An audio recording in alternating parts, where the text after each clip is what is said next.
Kellen Moore to the Chargers. Now, it was a surprise to me that the Cowboys and him agreed to part ways. Very surprising. The Chargers, to get this guy, a coach that is viewed as a potential head coaching candidate, this was great. And I know some people are worried about Kellen Moore's offense and how it may be like the same as Joe Lombardi. I don't think so. And when Joe Lombardi first was named OC to the Chargers, I was very low on the move. These are Kellen Moore's offensive ranks with the Cowboys in 4 seasons. Yards, 1st, 14th, 1st, 11th.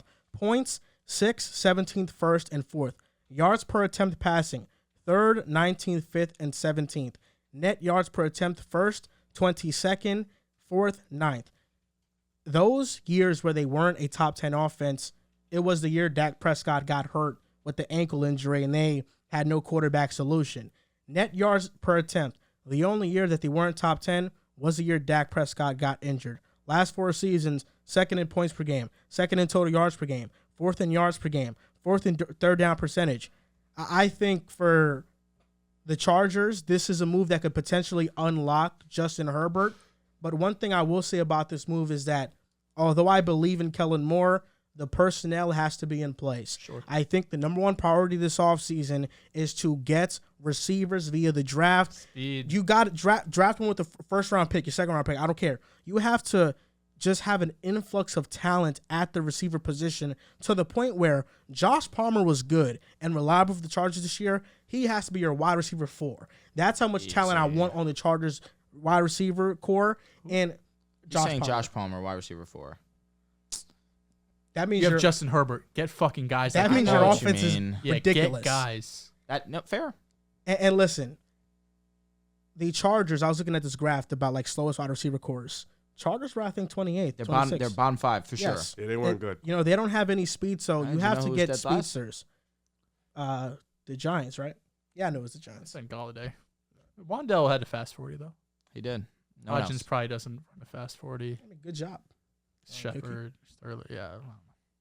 Shout out to Daniel Jones, man. So, Kellen Moore, absolutely. I was stunned, just like you, and I won't rattle off the stats. You listed them all. Kellen Moore led a very successful offense in Dallas. Why people felt that it was a bit overwhelming and sometimes, stagnant at times was because they weren't able to get it done in the playoffs. Disappointing loss to San Fran the year before, last year, and then this year to not really have a game against San Fran again. It was disappointing, no doubt about it.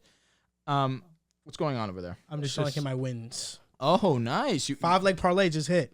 Here we go. Edwards over 27.5. He has 30. Fox over 25.5. He has 28. Fourth quarter king right now, 8 in the fourth. D'Lo and Keegan, 2+ made threes, and I had Rudy Gobert over 11.5 rebounds. You could be doing this every night on Boom Fantasy, That's man. A fact. Easy That's money. a fact. Easy money. Lock up. So yes. So what he was doing over there in Dallas was very great, but it's, again, got overlooked because of the lack of playoff success. And especially when you're a coach of Dallas and the fan base of Dallas, all they want is success in the playoffs, and they haven't had that in a very long time. And they start to point blame, and, of course, Kellen Moore is one of those scapegoats as well.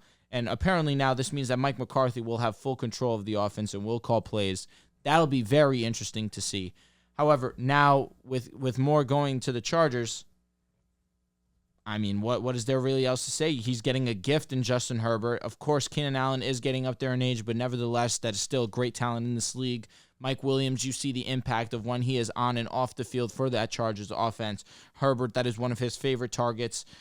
The offense is simply just different when Mike Will is on the field. You already mentioned Josh Palmer a little bit. Josh Palmer was great when he needed to step up. Him and Herbert have a great connection very early on as well. But you said it very perfectly, and it's going to be very hard to say different things when I'm with you, 100% sound. If you are the Chargers, your primary focus should be to surround Justin Herbert with weapons. Offensive line also could use a little bit of help, as it was disappointing this year as opposed to last year. Health did play a factor, no doubt about that. But if you are the Chargers, you understand, you look at the league around you, what wins?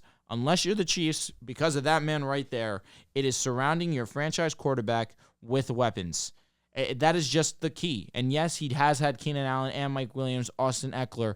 But at this point, Keenan Allen just missed the most games that he's missed in a long time. Of course, Keenan Allen has had a history with injuries, but he did miss I think he missed 7-8 games this season. Mike Will, of course, being banged up, and then again being banged up when they needed him most against the Jaguars. You need reliable options out wide. The primary focus should be whether it's going to be signing one. If you need to spend a little bit of money on Jacoby Myers, I wouldn't be opposed. Of course, that wouldn't be my first move, but make it happen in this offseason, whether it's draft or in free agency. Timberwolves just tied the game 103-103 against Sacramento. Let's go. We need overtime. Why? Because what's going to happen right now, I'm telling you right now, there's 12 seconds left. De'Aaron Fox has been jockeying it. He is going to take this last shot. If it goes in, I'm going to be bitter. We need overtime. We need Harrison Barnes to have 2 points. Is that part of the calling our shot? Yes. We need 2 points. Sabonis fouled out. He got under that. I saw. Yeah. Oh, so we all caught it down. Wow. First time we all won. On the leg, on the calling our shot leg, we added 2. You added 1. I added 2 for the odds. Mm-hmm. I added D'Lo 15 I know. plus. D'Lo's been folding. Oh my God, bro. He's so inconsistent. Yeah, but Anthony Edwards, he clamped it. But that fucking Harrison Barnes, bro. That receiver statement, I said, think about it. Keenan Allen, Mike Will, Josh Palmer, that's your 3. You got to get one more receiver in there. Speedster. If you're the Chargers, do you consider trading up for JSN, or do you hope and pray that you stay where you are? I'm gonna be honest. I'm not getting JSN. I think JSN is phenomenal. Not the fit. He wins in a very unique way. I want a receiver that's burner. I want a burner. Exactly. So he's not built I for want the a Quentin Chargers. Johnson. He's a I route want runner. Jordan He's Addison. a get open type of guy. Hyatt. He's like Keenan Allen. I mean, he's got speed after the catch, no doubt about it. Similar. Similar. Obviously, Keenan Allen cemented himself, but Jason's a lot smaller.